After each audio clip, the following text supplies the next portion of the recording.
as well.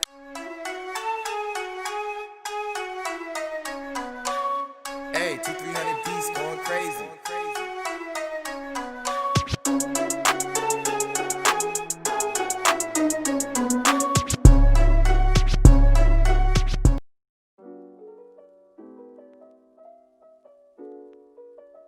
What's up, y'all? It's your girl Gwinny Gwinn back again with another video for you.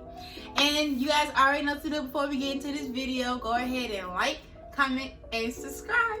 So welcome back to episode 4 of Gwynn's Guidance, where we're talking about our bodies and health. And today I have my little sister Gracie with me to help me give you guys some facts and tips. So one thing I knew about going through high school, you don't really know your body the way you think you know your body. And a lot of misconceptions, a lot of learning stuff from social media, learning things from hearsay.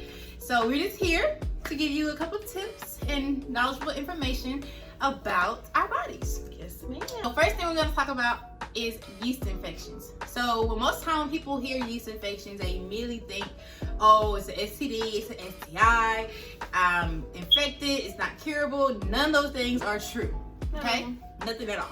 So yeast infections are in a category of their own. And then there's STDs and STIs. So yeast infections are not STDs. They're not STDs. They're very common. So common, in fact, that every 3 out of 4 women get them. And you're at least going to get them at least twice in your life. Okay? If not more. If not more. And it's okay if you get more because there's cures, such as antibiotics. But with antibiotics, what most people don't know, taking too many antibiotics can cause yeast infections.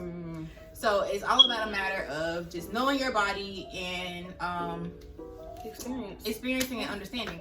Another misconception about yeast infections is only girls can get them. No, guys get them too. They don't get them nearly as often, but they do get them.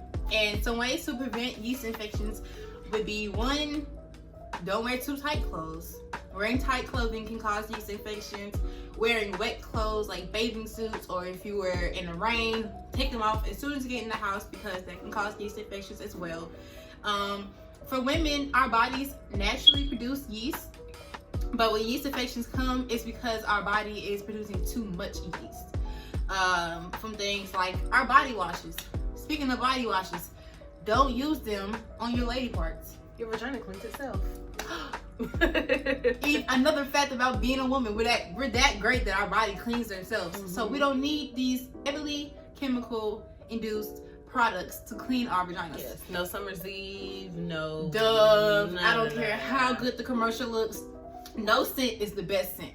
You don't have to smell like roses and flowers. No, you keep that away from your lady parts. That came from social media. I don't know anybody who naturally smells like flowers. Nobody naturally smells like flowers. We're not plants, we're humans. We're not supposed to smell like flowers. So it's okay. No scent is the best scent.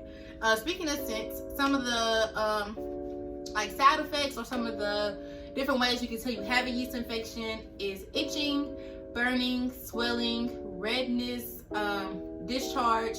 If your discharge is white and kind of creamy or whatever looking, it's just not normal, but it doesn't have a scent, that's a sign that you have a yeast infection. Or very watery like discharge is another sign of a yeast infection. So again, that is the signs for men and women, not the discharge for women, but everything else works for men and women. Pay attention to your discharge, ladies. Yes. It's not weird to evaluate your own body. Yeah. So a lot of us are uncomfortable with our bodies and we think touching ourselves is nasty. No, it's your body. Nobody's seeing your body as much as you. So make sure your body's in the condition that you need it to be in. All my sources are coming from the Mayo Clinic and it's coming from onemedical.org. I will put those links in the bio where you can read more information about this topic. And for men, cures. Like I said, it's not that common in men, but a cure for it is a cream over the counter 2 or 3 times a day for like 3 weeks. You're all set. Okay.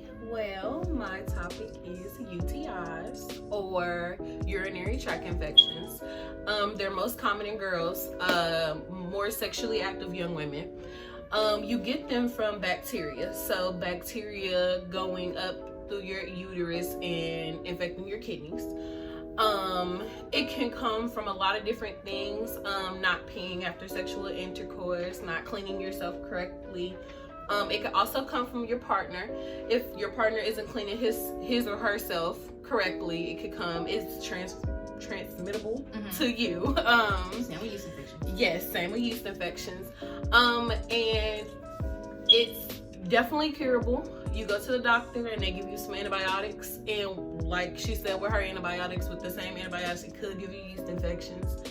It's all about knowing your body. Some of the symptoms are having to use the restroom a lot, burning while urinating, blood in your urine, abdominal pain, back pain. So it's really just about paying attention to yourself. It's common in young women. It's common in middle-aged women. It's common in anybody who's having sexual intercourse or anything of that sort. So it's all about knowing your body, ladies. And it's okay. Yes, it can be embarrassing. Yes, it can be uncomfortable when you don't know what's going on.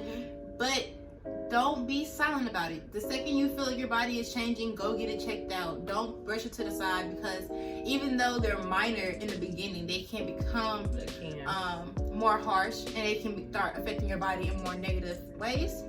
Other things that do affect your body in negative ways are STDs and STIs.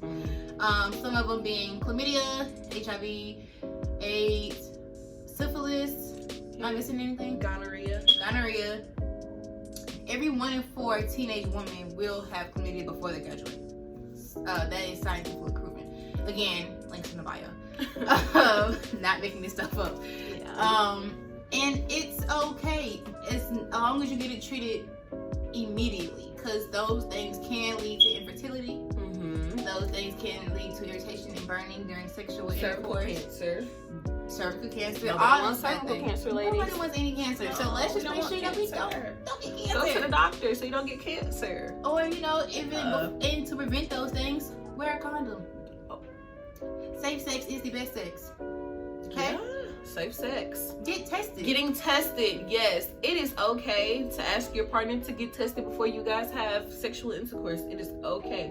Your health should be the most important thing to you. You want to know why? Because it's your health. So take care of you first. Yes. And even if they don't want to get tested, you still get tested. Make sure your body's in the clear. Nobody can control anybody's body but your own. So make sure you're okay. Check on you first. I'm trying to think of anything else. Oh, birth control. Birth control. Make sure you do your studies and research before you decide, and talk to your doctors for medical advice. But there's the pills, there's the birth control that goes in your arm. It's called Nexplanon. Excuse me if I'm saying that wrong. Kylina, it goes inside of your uterus. That way, it's good for 3 to 4 years or 4 to 5 years. Same with the Nexplanon in your arm, long period of time. Depot shots. Just the patch. There's so many different ways that you can make sure that you're taking care of yourself first. But every birth control, every type is different for each woman. So talk to your doctor first before deciding on anything major, and make sure what you're choosing is good for you. Yes. Because that's what we care about. Yes. We care about you. You should care about you. You should care about you. Birth controls do not stop STDs, ladies. They just help prevent pregnancy. Yes. And even with that, it's most of the time birth controls are only 99.9% effective. That 1% does count. So still use condoms. Yeah. It's never too late. Pick the birth control that's right for you. Some birth controls that are right for your friends aren't right for you. And there's gonna be sometimes there are side effects: gaining weight, losing weight, mood swing, acne, cramps, no periods at all. It really depends on your body. So which is why we're putting so much emphasis on making sure that you know you, so you can take care of you. Exactly. That goes back to knowing your body and knowing yourself. If you know yourself, you know what will and won't work for you over time. So go to the doctor, ladies. Check yourself out. Put you first. And that is a quick tip on Gwinn's guidance for the day. Thanks for tuning in. It was your girl Gwinny Gwinn and your girl G. We're back again, and now we're out. Bye.